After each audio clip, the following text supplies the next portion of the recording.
तमाम अहलियान हैदराबाद को और तेलंगाना के अवाम को और उन तमाम लोगों को जो हमारी तारीख़ को और तारीख़ी इमारतों को बचाना चाहते हैं और अपनी तारीख़ को ज़िंदा रखना चाहते हैं, उनके लिए खुशखबरी दे रहा हूँ कि अल्हम्दुलिल्लाह मजलिस इत्तेहादुल मुस्लिमीन की नुमाइंदगी पर हैदराबाद पार्लिमानी हलक़े में चारमीनार असम्बली हलक़े में खुर्शीद की ड्योढ़ी जो 140 साल पुरानी ड्योढ़ी है और एक हेरिटेज मॉन्यूमेंट है और बरसों से अवाम का ये इसरार था, मुतालबा था कि इस तारीख़ी इमारत को असर नौ इसको रिनोवेट किया जाए, इसको बचाया जाए। तो अल्हम्दुलिल्लाह आज मजलिस की नुमाइंदगी पर यहाँ पर खुर्शीद की ड्योढ़ी के रिनोवेशन का काम आप देख रहे हैं, वो ज़ेर दौरान है और क़रीब 12 करोड़ की लागत से ये काम किया जा रहा है। मैं शुक्रगुज़ार हूँ सवानी हेरिटेज कंजर्वेशन प्राइवेट लिमिटेड का कि उनको ये काम दिया गया है और मुझे यकीन है कि इंशाअल्लाह 1 साल के अंदर ये बिल्डिंग की जो ओरिजिनल खूबसूरती थी या उसके जो जो जो उसकी जो खूबसूरती थी इंशाअल्लाह ताला उसको बहाल करने की कोशिश की जा रही है। और अभी हमको ये बताया गया कि इसमें जो मटेरियल इस्तेमाल होगा वही मटेरियल गच्ची इस्तेमाल की जा रही है जो इसकी इमारत में तामीर के खुद शुरू किया गया था। तो अल्हम्दुलिल्लाह मुझे उम्मीद है कि 1 साल भर के अंदर खुर्शीद की ड्योढ़ी का ये रिनोवेशन का काम मुकम्मल हो जाएगा। इसका आर्किटेक्चरल स्टाइल ये बताया गया है कि ये इंडो यूरोपियन आर्किटेक्चरल स्टाइल है, ग्रेड 2B हेरिटेज में है और इसको डिज़ाइन किया था नवाब खुर्शीद बहादुर के दादा ने, जो शम्सुल उमरा अमीर कबीर के नाम से मशहूर है, और इसको मुकम्मल किया रशीदुद्दीन खां साहब ने 19वीं सदी में।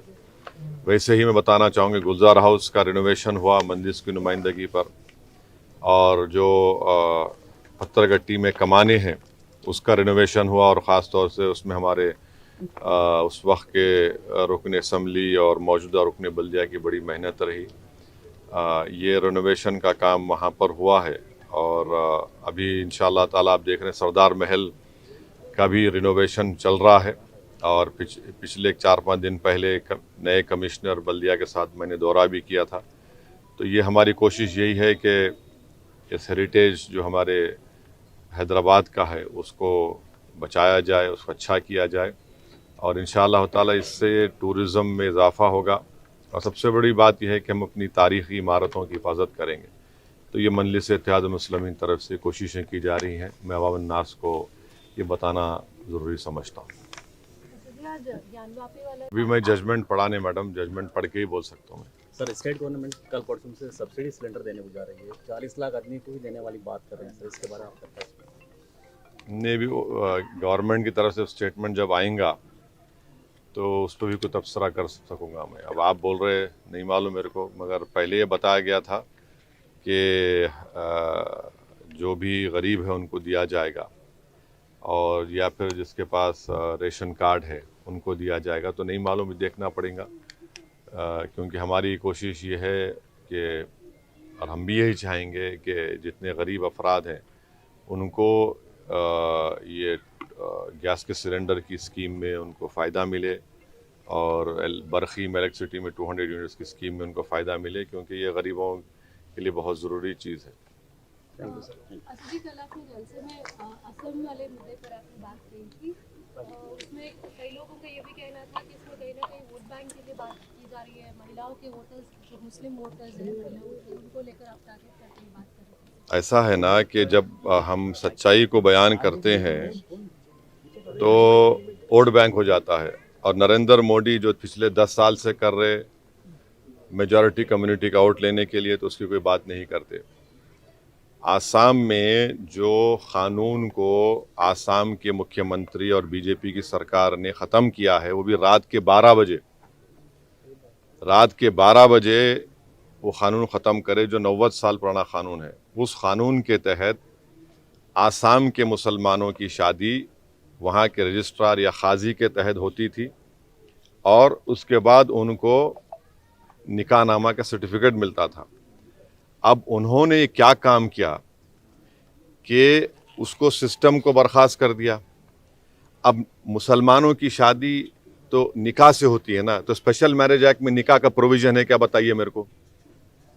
भाई मेरा रिलीजियस ड्यूटी है, मैं अपने रिलीजन के लिहाज से शादी करूंगा ना।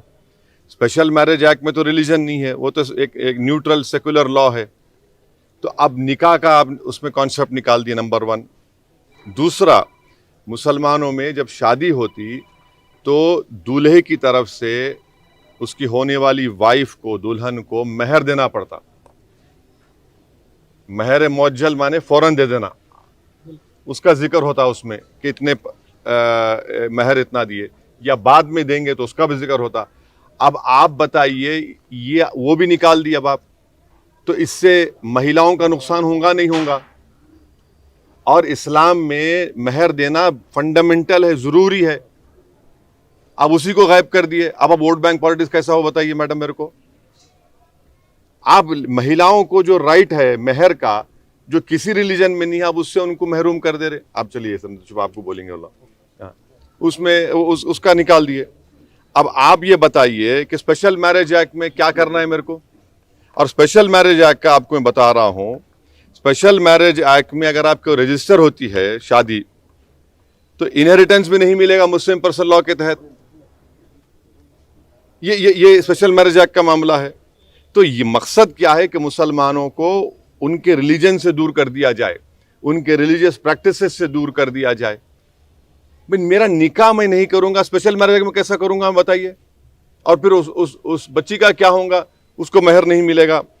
तो महर एक फंडामेंटल कंपोनेंट है मुस्लिम मैरिज में, और वो होता भी नहीं उसके बगैर। अब दूसरी बात यह है कि आसाम में जो मुसलमान है 51%, 51% मुसलमान, आसाम के 20% सबसे गरीब लोगों में शुमार होते। आप उनकी गरीबी दूर करने के लिए क्या कर रहे बताओ। आप ही तो, आपकी सरकार है ना। और वही परसेंटेज आप देख लो नॉन मुस्लिम में कम है। गरीबी जिसमें ज्यादा है वो मुसलमानों में, आप उनकी मदद नहीं कर रहे। और इसी चौथी बात यह है कि भारत सरकार का डेटा है, 12 लाख बच्चियों की या बच्चों की चाइल्ड मैरिज हुई। कितने मुसलमानों की बताओ।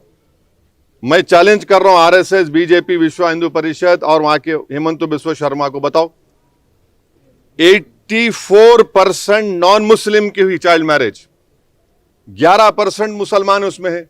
मगर आप बाजा बजा रहे, हमारा बदनाम कर रहे पूरे देश में। चाइल्ड मैरिज सब में हो रही।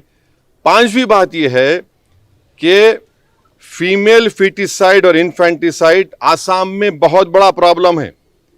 आसाम के मुख्यमंत्री को यह जवाब देना पड़ेगा, क्या यह बात सच नहीं है कि अगर 1000 बच्चे पैदा होते तो 923 बच्चियां पैदा होते।